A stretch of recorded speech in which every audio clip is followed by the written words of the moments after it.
From the San Antonio Express News, this is In Depth, a weekly feature where we talk to journalists from the newsroom who break down the reporting behind their stories. I'm Joy Marie Scott. You may notice we have a new format. Earlier this summer, 3 families set out separately from villages in Guatemala. I found out about the news that there were 4 migrants, 1 woman and 3 children that had died near the border on Twitter. The Hidalgo County Sheriff's Department had tweeted it out. My name is Sylvia Foster Frau, and I'm the Immigration and Border Affairs reporter for the San Antonio Express News. They believed that they would be treated more leniently at the U.S. border if they brought their children. So 3 mothers brought their children on a journey, 5 in all, 3 girls and 2 boys. The oldest was 11 and the youngest was 15 months. Their dream ended in a thicket on the U.S. side of the Rio Grande in South Texas. There, one of the mothers, Briseida Chicas, and 3 of the children were found dead.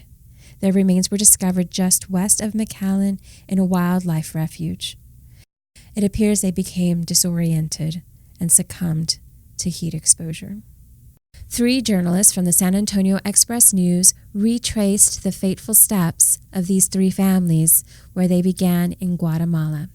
The deaths of the mother, Briseida Chicas Perez, and the 3 children were pretty shocking. We're used to migrant deaths along the border, but to have children die on the border of heat exposure right on the Texas border was pretty shocking. It gained attention, certainly my attention and the attention of people in the newsroom. And they actually asked me to go down and find out who these people were and why they had come up. Dudley Althouse is a correspondent for the Express News. We started by making phone calls, Sylvia did, and we went from her notes that she received, we went down to Guatemala and found the families. Bob Owen is a chief photographer for the Express News. My first kind of in with the story was actually talking to a source of mine. He's a priest down in the Rio Grande Valley. His name is Father Roy Snipes. And I've done stories with him in the past about his chapel, the La Lomita Chapel, that was threatened by Trump's border wall. So I knew he was a member of the community and very well connected there. And so I called him up and just asked him if he'd heard about what was happening and if he knew anything. And he said that he was interested in blessing the bodies of the migrants that were found. And by that Wednesday morning, he had gone into the medical examiner's office and blessed these migrants' bodies and written down their names. They had their name tags like on the body bag. And so from there, I had their names, and with the help of our news researcher, Misty Harris, she was so helpful, we were able to track down a small Guatemalan news outlet that had reported on one of the families who lost one of their loved ones here. And that kind of launched the whole, what is now kind of a big project story that sent Dudley and Bob down to Guatemala. We were in Guatemala, I believe it was 7 or 8 days, and we had addresses. No, I'll take that back. We had the towns that they lived in. They were very small towns. We did have phone numbers of some of them. There was one family we did not have a phone number for, so we depended on another family member to escort us through palm groves to where this other family lived. Actually, we first showed up at Briseida's house on a Sunday night, and they were having a wake, basically. They were having a memorial service, which they've been doing for days now, on the front porch of her parents' house. And a lot of, like, dozens of local people had gathered for a prayer service and were basically there to accompany their parents, her parents, and the grandparents of the little boy who died, which they've been doing now for 2 weeks or more. The mother of Briseida was still very upset. This was about about 7 days after they had learned, or 6 days after they had learned that she had died. And the mother was very upset. She burst into tears as soon as we showed up. And What did they think their chances were for asylum? Did they think it was a strong possibility? And, what motivated them to push ahead? actually, I don't know if they know that it's remote. We know that chances of asylum are remote. 80% of people that are applying for asylum ultimately are rejected. On the other hand, people, while they wait for their cases to be heard by a U.S. immigration judge, can often be in the country for a year or 2 years. Briseda's older sister had gone to the United States and crossed the bridge with her children, crossed the international bridge and turned herself in, and is in the process of having her asylum case heard. So it's taking a child has become, since about 2014, has become a very, very common practice. And people think that taking the child enhances your chance of ultimately gaining asylum. I'm not sure that that's true, but what it does do is get you a hearing where if you went up as an individual man or woman, you might be deported almost immediately back to your home country. But if you go in with a child, people are being go into the system, they go into the process, and it can take years. In the meantime, you're able to work and gain a little bit of money, and you hold out hope that you'll be able to ultimately get asylum. Now, this community in Briseda and her husband and the other women that went up with their one woman with her husband and children, and the other one with her daughter, young daughter, whose husband already lives in LA. They have family members in the United States. It's not like they are pioneers on this. These are well-worn trails going into the United States, well-worn ways to do this, and they thought that it was time for them to go. It's still a risky thing. People warned them against it.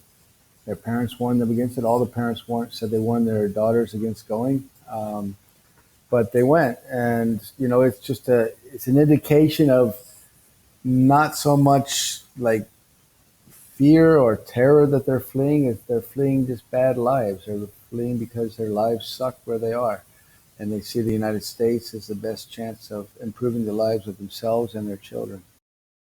Rarely do we get a chance to connect the dots so specifically and talk to the people from their native countries and trace that story, both their lives in Guatemala and their ideas of the U.S., and then the steps along the way until they get here. And so that has been really eye-opening into why are there so many people coming here, and what drives them to, and what do they expect when they get here. And it really struck me too. I mean, I always kind of knew this, but it's different when you hear them talking about it and when you see like the beautiful photos that Bob took. Just like what a different world they live in compared to here. Okay, Dudley, you've also recently reported that migration is slowing in Mexico. Why is that? And do you think it's temporary or will it last? We didn't find anybody that was actually rethinking it. In fact, the grandfather of the grandfather of Briseda's husband, 70 years old, kind of said that it's horrible what happened to this young woman and her child and my great grandson, but we are fortunate that we have a country where people can go and make money. We're very fortunate that people are able to get out and do this and send money home. And I think that has a tremendous impact. I don't know if it's going to have that much of an impact. What is having an impact right now is the Trump administration is successfully so far pressuring Mexico, Guatemala, and maybe Honduras to clamp down on people heading towards the U.S. border. Mexico has dispatched 6,000 National Guardsmen. They're stopping people at the border with Guatemala. They're keeping people bottled up in southern Mexico. They're pulling over trucks and buses along the entire route north through Mexico and stopping people. there's been reports of them actually rounding up people on the border up in Ciudad Juarez, bordering El Paso and elsewhere. That's having some sort of effect. The people detained by the U.S. Border Patrol in June along the entire border had dropped by 28%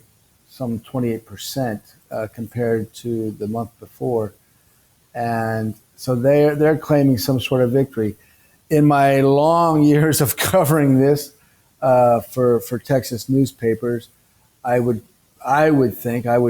personally caution myself that we've seen these sort of crackdowns before.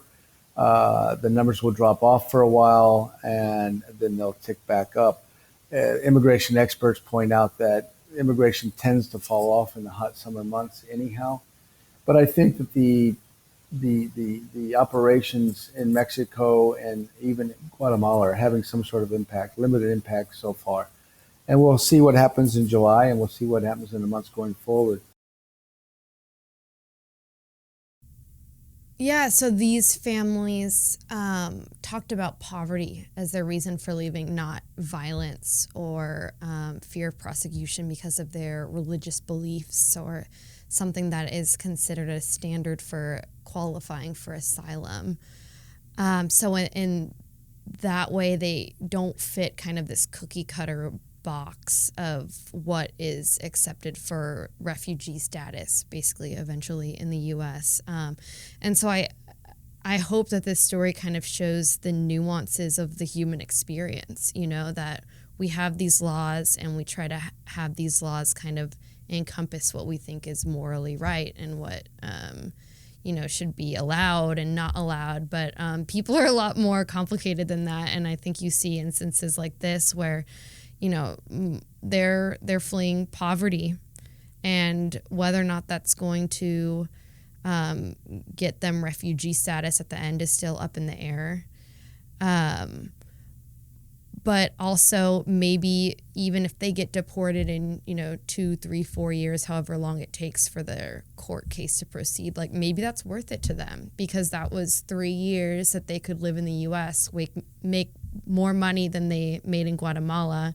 They could send back to their families to pay off their thousands of dollars of debt to help out their homes, you know, repair their homes or, you know, provide medical treatments for their family members. So in that way, you know, maybe that's worth it to them. So I think it's something that just kind of adds to that larger discussion we're having in the country right now of, you know, who should be allowed to stay here. In this story, we're trying to give a face and a voice to what would otherwise be, you know, faceless and voiceless victims. There are many, many people, hundreds, scores every year who die trying to get to the United States. Most of those people are coming to seek work and seek a better life for themselves and their family. We aren't trying to wade into the policy issues as such, but we're trying to give voice to the voiceless. And I think that that's an important job. It's an important thing for journalists to be doing right now. We're not saying that one way or the other what the policies might be, should be, whatever. That's not our job. Our job is to make these people as real and as human as possible to our readers. I feel it an honor and a privilege to be able to go to these countries and witness their lives and record their lives and to be able to tell their stories for them.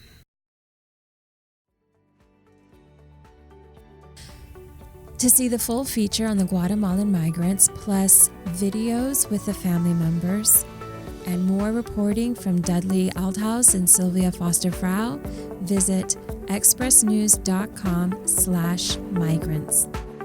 For the San Antonio Express News, this is In Depth. I'm Joy Marie Scott.